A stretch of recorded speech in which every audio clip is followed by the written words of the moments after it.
বলেছিল যে এই অন্তর্বর্তীকালীন সরকারে যে থাকবে 7 দিনের মধ্যে তাদের সম্পদের হিসাব দেবে। আজ পর্যন্ত কি দিয়েছে ভাই? দেয়নি। আমি বলি আসুন, আপনারা যারা আবার রাজনীতি করতে চান, আপনারা যারা এর বড় বড় কথা বলেন, আপনারাও প্রকাশ্যে বলেন যে আমি এই হাসনাত আবদুল্লাহ আমার এই সম্পদ আছে, আমার বাবার এই সম্পদ আছে। আপনি সারজিৎ আপনিও বলেন, এবং যারা উপদেষ্টারা আছেন আপনারা একটু প্লিজ, 7 দিন তো চলে গেছে অনেক, আপনারা এই সামনের 7 দিনের মধ্যে দেন, এই ডিসেম্বরের মধ্যে দেন, এবং আপনারা যারা আমলা আছে, আইন শৃঙ্খলা বাহিনী আছে তাদেরকে দেওয়ান। তাইলে বুঝতে পারবেন বিএনপির প্রত্যেকটা নেতাকর্মীর কাছে কত সম্পদ আছে, তারা জনগণের জন্য কি করে, আর আপনারা কি করতেছেন। আমি তো একজন উপদেষ্টা নাম বলা মানে শুনতেছি যে সে অল্প দিনে 1000 কোটি টাকার মালিক হয়ে গেছে। কেমনে হয়েছে, কি হয়েছে, তার বাবা মনে করেন বেশ ভালো কাজ করতেছে, এই যা করা লাগে।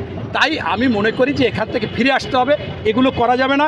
এখনও শহীদের রক্তের দাগ শুকায়নি, আমরা সেই রক্তের উপর দাঁড়িয়ে আছি। তোমাদের দল করার অধিকার আছে, নির্বাচন করো, তোমরা 300 আসন পেয়ে তোমরা নির্বাচিত হও। এখন তোমাদের যদি কার্যক্রম থাকে, এই জন্য আমি মনে করি যে যত সময় এই নির্বাচিত সরকারের কাছে না আসবে, এই ভারত ষড়যন্ত্র করতে থাকবে। এই ভারতের ষড়যন্ত্র থেকে রেহাই পেতে হলে এই সরকারের যে জিনিসগুলো করার কথা ছিল সেটা কিন্তু করেনি। ওনাদের বাজার দর নিয়ন্ত্রণ করার কথা ছিল, করতে পারেনি। আইন শৃঙ্খলা কঠিনভাবে আপনার নিয়ন্ত্রণ করার কথা ছিল, করতে পারেনি। আমলারা এখনও ওই আওয়ামী লীগের প্রত্যাত্তারা বসে আছে, সেইটাও করতে পারেনি। আপনারা এটা না করে কিভাবে ভালো কিছু আশা করেন? আজকে ভারত এই অনির্বাচিত সরকারের জন্য একেবারে তারা সবসময় ষড়যন্ত্র করতে থাকবে।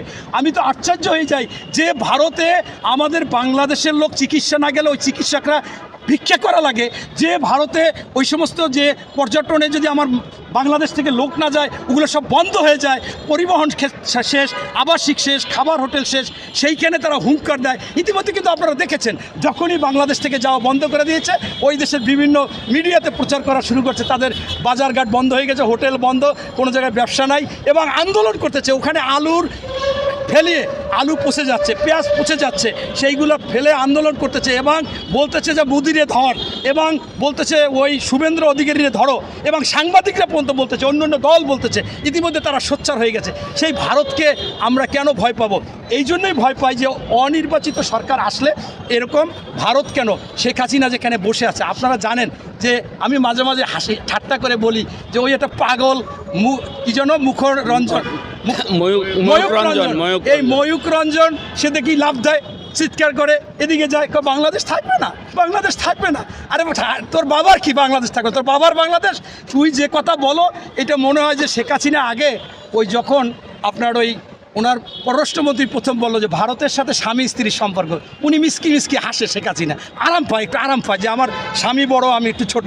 এরপর আবার বলে যে তাদের সাথে আমাদের ভারতের জয়, আমাদের জয়, ভারতের স্বাধীনতা, আমাদের স্বাধীনতা, আমাদের ভালো, ভারতের ভালো, এই কথা বলছে। এখন কি তাইলে তুমি ওই আগে স্বামী স্ত্রী শুনেছিলাম, সেই জন্য তার জন্য যৌতুক চাও? চিটাগাং ভারত নিয়ে যাবে, 15 সেকেন্ড নাকি লাগবে।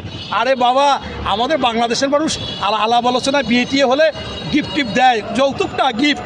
এখন তোমার এই মেয়ে তো পালাই গেছে, পালাই গেলে মেয়েরে তো কিছু দেওয়া হয় না, হয় পালাই গেছে, এই মেয়েরে দেওয়া হয় না। এই সমস্ত ভণ্ডামি ছাড়ো, বাংলাদেশ সমানে সমান চায়। আমার নেত্রী বেগম খালেদা জিয়া বলছে ভারতের সাথে আমরা সম্পর্ক রাখতে পারি, বন্ধুত্ব সম্পর্ক, এটা সমানে সমান হবে। কোনো রক্তজানু বা কোনো রকম আমরা এই দাসত্ব, আমরা গোলামির মতো থাকতে চাই না। এভাবে যদি হয়, এবং সেটাই হবে। জানেন যে ভারতের আশেপাশে কোনো প্রতিবেশীর সাথে ভারতের সুসম্পর্ক নাই, মিত্রতা নাই, এশিয়া মহাদেশের মধ্যেও কারোর সাথে সম্পর্ক নাই। তাই ভারত যদি আমাদের দিক একটা চোখ তাকায়, ওর দিক 14টা চোখ তাকাইবে, এবং আমাদের দেশে যদি কোনো রকম ক্ষতি করার চেষ্টা করে, ভারত কাচের ঘরের মধ্যে ভেঙে চুরমার হয়ে যাবে। এটা সত্য। আপনারা বিশ্বাস করেন কিনা জানি না, কোনো এশিয়া মহাদেশের মধ্যে দেশ নাই। তাই আমি মনে করতেছি ভারতের এই আধিপত্য বেশি দিন থাকবে না। যদি নির্বাচিত একটা সরকার আসে এবং বাংলাদেশে, তাহলে অবশ্যই সেই নির্বাচিত সরকার ভারতকে দাঁত ভাঙা জবাব দেবে। ইতিমধ্যে দেখেছেন যে বিডিআর হত্যা পরিকল্পিতভাবে ভারত করেছিল, বিভিন্ন জনে বলেছে। আজকে সেই বিডিআরের সাবেক মহাপরিচালক যিনি ব্রিগেডিয়ার জেনারেল ফজলুর রহমান বোঝায়, ওনাকে একটা কমিশনের প্রধান করেছে, এবং উনি 158 জন বিএসএফকে হত্যা করেছিল বাংলাদেশে ঢোকার জন্য। অবশ্যই এই বিচারও দাঁতভাঙ্গা জবাব হবে। এই দাঁতভাঙ্গা জবাবে শেখ হাসিনা সহ তারা তো এটা আওতায় আসবেই, ভারতেরও অনেকেরা এটা আওতায় আসতে হবে। আপনারা দেখেছেন যে আন্দোলনের সময় হেলিকপ্টারে ধুতি পরা এই ভারতের লোকজন সেখানে তাদের দ্বারা গুলি করাইছিল। ইতিমধ্যে আমরা শুনতে পেয়েছি ভারতের বিভিন্ন সামাজিক মাধ্যমে যে শেখ হাসিনাটা কি চেয়েছিল যে বাংলাদেশকে তোমরা ঢাকায় অ্যাটাক করো, দিল্লিকে বলেছিল। অর্থাৎ এই শেখ হাসিনা বা আওয়ামী লীগের দেশপ্রেম নাই, তারা শুধু টাকা পয়সা অবৈধভাবে নিচ্ছিল, সেইটাই ছিল তাদের মূল কাজ। তাই আমি মনে করি যে অবশ্যই এই নির্বাচিত সরকার আসলে ভারতের কোনো অবস্থান থাকবে না। ধন্যবাদ।